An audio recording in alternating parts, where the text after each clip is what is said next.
Good morning everyone. Madhya Pradesh के daily current affairs में बात करेंगे 7 से लेकर 10 अक्टूबर तक के सारे महत्वपूर्ण करंट अफेयर्स के बारे में। अभी उपचुनाव चल रहा है, इसके कारण अभी ज्यादा करंट अफेयर्स मिल नहीं पा रहा है, क्योंकि गवर्नमेंट अगर कोई काम नहीं करेगी तो करंट अफेयर कहाँ से बनेगा। जो गिनी चुनी चीजें हैं वो ही मिल पा रही हैं। तो कल 2 प्रश्न हमने पूछे थे कि मध्य प्रदेश का पहला आम बजट 10 जनवरी 1957 को किसने विधानसभा में पेश किया था। तो इसका जो सही आंसर है वो है मिश्री लाल गंगवाल। इन्होंने सबसे पहला बजट जो है मध्य प्रदेश का वो पेश किया था 10 जनवरी 1957 को। Very very most important question.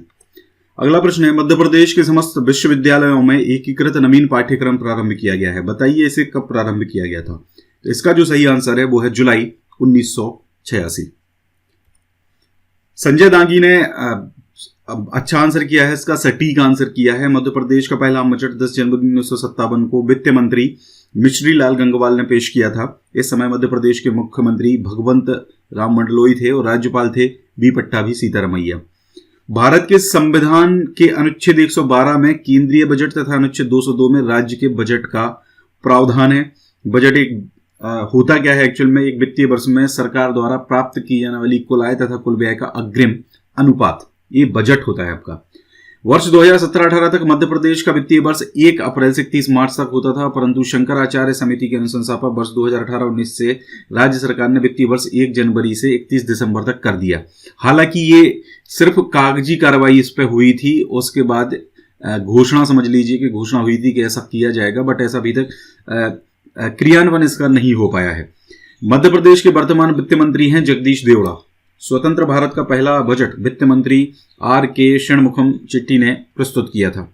Madhya Pradesh budget 2019-20 में कुल विनियोग राशि, ये पूरी राशि आपकी इतने करोड़ है, ठीक है। तो ये हालांकि ये इस बार का जो बजट आएगा, ठीक है, तो इस बार के बजट के हिसाब से ही प्रश्न पूछा जाएगा, इतना पुराना क्वेश्चन बजट का नहीं पूछा जाएगा। मध्य प्रदेश के समस्त विश्वविद्यालयों में एकीकृत नवीन पाठ्यक्रम जुलाई 1986 से प्रारंभ किया गया था। वर्तमान में जारी नई शिक्षा नीति 2020 के अनुसार 5वीं कक्षा तक मातृभाषा में शिक्षा दी जाएगी। शिक्षा का अधिकार अधिनियम 2009 के माध्यम से अनुच्छेद 21A को कानूनी स्वरूप प्रदान किया गया है। 21A में जो है आपका 6 से 14 तक के वर्ष के सभी बच्चों को निःशुल्क और अनिवार्य शिक्षा का प्रावधान किया गया है। और विद्यालयी शिक्षा में गुणात्मक सुधार हेतु वर्ष 1973 में राज्य शिक्षण संस्थान की स्थापना जो है वो भोपाल में की गई है। शुभम पटेल ने भी इसका अच्छा आंसर किया है। ये आप अगर चाहें तो इसको पढ़ सकते हैं, या स्क्रीनशॉट अगर लेके रखना चाहें तो आप इसको स्क्रीनशॉट लेके रख सकते हैं और इसको पढ़ सकते हैं। आज के लिए आपका प्रश्न है, मध्य प्रदेश की कौन सी झील एशिया की सबसे बड़ी मानव निर्मित झील है, इसको कमेंट करके आपको बताना है। दूसरा प्रश्न, बाघ की गुफाएं किस लिए प्रसिद्ध हैं, तो ये भी आपको कमेंट करके बताना है। ये प्राचीन मूर्तियों के लिए इसका जो है, ठीक है, तो ये आपको 2 प्रश्न कमेंट करके बताना है। जुलाई तक का हमारा करंट अफेयर अवेलेबल है, बाकी पे मैं काम कर रहा हूँ, जल्द मिल जाएगा। 6 मंथ का एडिशन भी है, अगर आप लेना चाहें तो इसको भी ले सकते हैं। बाकी मंथली भी हमारा अवेलेबल है। इसके अलावा हमारे पास रामायण नोट्स, एनसीईआरटी का सार, विज्ञान का सार, ये सारी चीज़ें अवेलेबल हैं। अगर आप लेना चाहें तो इस व्हाट्सएप नंबर पर क्वेरी भी कर सकते हैं।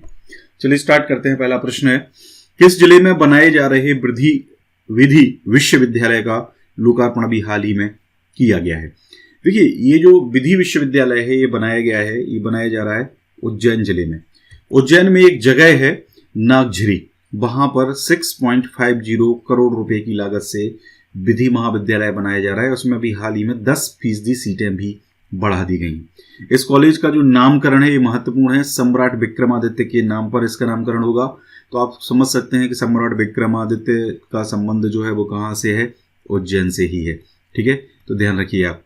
उच्च शिक्षा मंत्री हैं डॉक्टर मोहन यादव। इन्होंने महाविद्यालय के लोकार्पण समारोह में घोषणा करी है, ठीक है। क्या घोषणा करी है कि एक तो 10% सीटें बढ़ाई जाएंगी, ठीक है। दूसरा, जो सम्राट विक्रमादित्य है उनके नाम पर एक विधि महाविद्यालय होगा।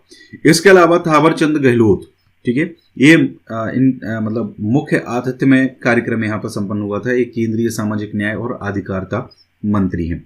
इसके साथ साथ जो 129 साल पुराना माधव महाविद्यालय का भवन है, ठीक है, अभी वहां पर जो माधव महाविद्यालय का भवन है उसको हेरिटेज भवन बनाए जाने की भी घोषणा करी गई है।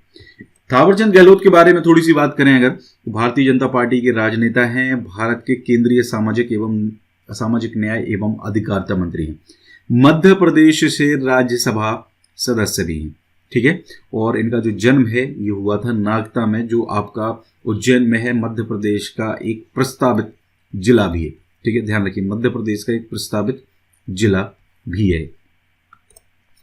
गाइज, हम हायर कर रहे हैं content writers, educators, exam paper solver, typist. अगर इसमें हमें सबसे ज़्यादा जो रिक्वायरमेंट है वो कंटेंट राइटर की है। अगर आप अच्छा कंटेंट लिखते हैं तो आप इसके लिए अप्लाई कर सकते हैं, ठीक है। वेबसाइट पे जाना होगा आपको www.nseducation.in।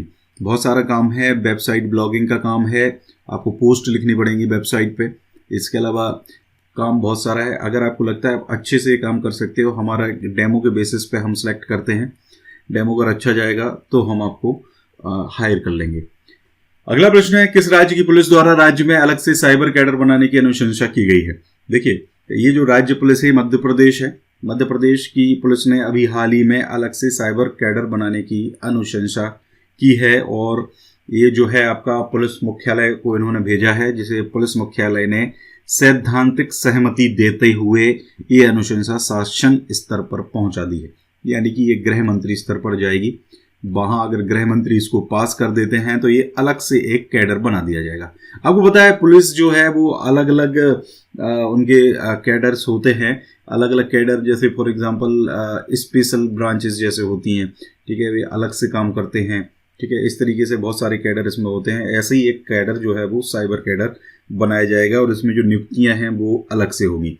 तो साइबर अपराध से संबंधित सभी शिकायतों और दर्ज हुए अपराधों पर सही कार्रवाई करने के उद्देश्य से मध्य प्रदेश में तकनीक रूप से दक्ष युवाओं को ही साइबर पुलिस में भर्ती करने के लिए अलग कैडर बनाने की अनुशंसा की गई है।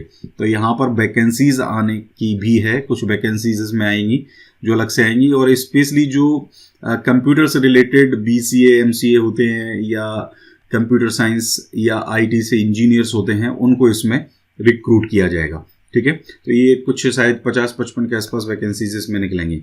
तो स्पेशल ब्रांच की तर्ज पर ही साइबर कैडर का प्रस्ताव तैयार किया गया है। साइबर कैडर में भर्ती होने वाला स्टाफ साइबर में ही रहेगा, और तय समय सीमा के अनुसार उन्हें यही प्रमोशन दिया जाएगा।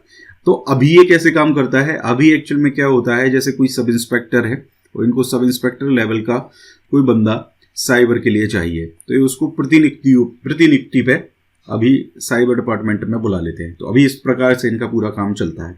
अब ये पूरा कैडर जो है वो अलग से बनाया जाएगा, ठीक है। अगला प्रश्न है, हाल ही में मुख्यमंत्री शिवराज सिंह चौहान ने किस जिले में सुपर स्पेशलिटी हॉस्पिटल का लोकार्पण किया है? तो ये जो लोकार्पण किया गया है ये करा गया है मध्य प्रदेश के रीवा जिले में, ठीक है। रीवा जिले में सुपर स्पेशलिटी हॉस्पिटल का लोकार्पण किया गया है। इसके साथ साथ उन्होंने रीवा में 399 करोड़ के निर्माण कार्यों का लोकार्पण और शिलान्यास भी किया हुआ है। कहां पर? रीवा जिले में ही। नेक्स्ट है हमारा, ये आप देख रहे हैं यहाँ पर इमेज में, ये महेश्वर के घाट हैं। अहिल्या देवी जो थी, ठीक है, उनके द्वारा इनको, मतलब अहिल्याबाई होलकर जो थी, उनके द्वारा इनका निर्माण कराया गया था। नर्मदा नदी के तट पर है। महेश्वर खरगोन जिले में आता है, ठीक है। महेश्वर की साड़ियों का GI टैग है मध्य प्रदेश के पास, ठीक है। तो ऐसी बहुत सारी चीज़ें जो हैं वो महेश्वर से संबंधित हैं। तो एक खासगी ट्रस्ट के अधीन करीब 250 साल पुरानी 102 परिसंपत्तियों की देखरेख अब शासन करेगा। एक्चुअल में क्या है, इनकी देखरेख का पूरा जो जिम्मा था वो दिया गया था खासगी ट्रस्ट को। मतलब मध्य प्रदेश ही नहीं, पूरे ओवरऑल 26 राज्यों की करीब 250 संपत्तियां हैं, ठीक है।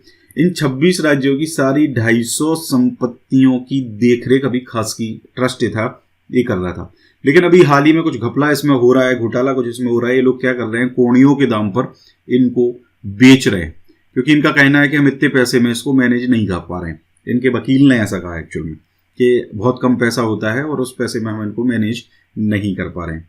तो अब क्या है कि जो शासन है, अभी हाईकोर्ट ने एक डिसीजन लिया है। हाईकोर्ट ने खासगी ट्रस्ट को देखभाल के लिए मिली देश के 26 राज्य की 250 संपत्तियों को बेचने को गलत मानते हुए इनका जो सौदा है वो शून्य कर दिया है और शासन को कब्जे में लेने के आदेश इन्होंने दिए। एक इस तरीके से किसी भी संपत्ति को आप बेच नहीं सकते, ठीक है। और अगर बात करें तो हमारा जो महेश्वर है, महेश्वर उसमें शामिल है, जिसका निर्माण देवी अहिल्याबाई होलकर के ज़माने में हुआ था। इसमें किला, घाट, छतरियाँ, कुएं, बावड़ी आदि शामिल है, और भी बहुत सारी संपत्तियां हैं इसमें। ठीक है, और इसमें एक और इम्पॉर्टेंट पॉइंट है जो सबसे महत्वपूर्ण है। हाई कोर्ट ने मुख्य सचिव, वित्त विभाग के प्रमुख सचिव, संभाग आयुक्त और कलेक्टर की एक कमेटी गठित करी है, और ये जो कमेटी है ये पूरी जांच करेगी कि इन्होंने कौन कौन सी संपत्ति खरीदी है या बेची है, या ये खरीदने वाले थे या ये बेचने वाले थे। पूरा जो मतलब सुपरविजन है वो इस कमेटी के द्वारा किया जाएगा। ठीक है, तो आपको एक कमेटी का ध्यान रखना है। इस कमेटी में कौन कौन है, तो इसमें मुख्य सचिव हैं, वित्त विभाग के प्रमुख सचिव हैं, संभाग आयुक्त हैं, कलेक्टर हैं। ठीक है, ये ध्यान रखना है अपने को। इसमें अगर किसी प्रकार की भी लापरवाही मिलती है तो आर्थिक अपराध अन्वेषण प्रकोष्ठ, ठीक है, EOWU को पूरा मामला इसका सौंपा जाएगा। यानी कि वित्तीय गड़बड़ी किसी भी प्रकार की अगर उनको मिलती है तो, ठीक है, तो ये पूरा है इस ट्रस्ट के बारे में। तो आपको ध्यान रखना है 26 राज्यों की 250 संपत्तियां का जो सौदा है वो भी हाल में शून्य कर दिया गया है। तो अभी तो केवल सौदा शून्य हुआ है, बाकी कमेटी का जो भी डिसीजन रहेगा उस डिसीजन के हिसाब से ये पता चलेगा कि ये क्राइम था या नहीं था, मतलब आर्थिक रूप से कोई क्राइम था या नहीं था। आगे है, देखिए मध्य प्रदेश में वाहन जो हैं और जो ड्राइविंग लाइसेंस है इनका जो डेटा है वो अब एक ही प्लेटफॉर्म पर मिल सकेगा।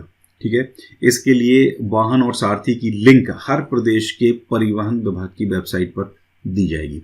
ऐसा इसलिए हो रहा है कि देखिए कई बार क्या होता है, कोई बाइक चोर है, वो चोरी करता है, बाइक को ले जाता है और किसी दूसरे स्टेट में उसको जाके सेल कर देता है। ठीक है, बड़े सस्ते दाम में। यहाँ हमने बाइक खरीदी 60,000 रुपये की, और वो वहां जाता है तो 10,000 रुपये की उसको सेल कर देता है। ठीक है, क्योंकि उसका क्या जा रहा है, उसकी तो चोरी की बाइक थी, 10,000 भी उसके लिए बहुत है।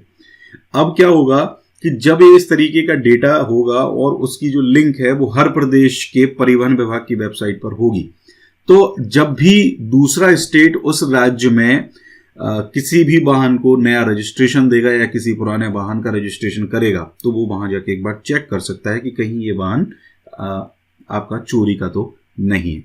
और देश भर में कोई भी व्यक्ति इस डेटा को देख सकता है। आपको पता है, आप अगर चाहें किसी गाड़ी के नंबर से आप अभी भी ये देख सकते हैं कि वो गाड़ी किसके नाम पर है, उससे संबंधित पूरी जानकारी आपको मिल सकती है आरटीओ की वेबसाइट पर। इसके अलावा मध्य प्रदेश में ये जो डेटा है इस पे जो काम करने वाला है वो है स्मार्ट चिप प्राइवेट लिमिटेड। पूरा डेटा का जो काम है वो डेटा लिंक करने का काम है, वो कौन करेगा, स्मार्ट चिप प्राइवेट लिमिटेड करेगा। इसका उद्देश्य किसी भी प्रकार की डुप्लीकेसी से बचना।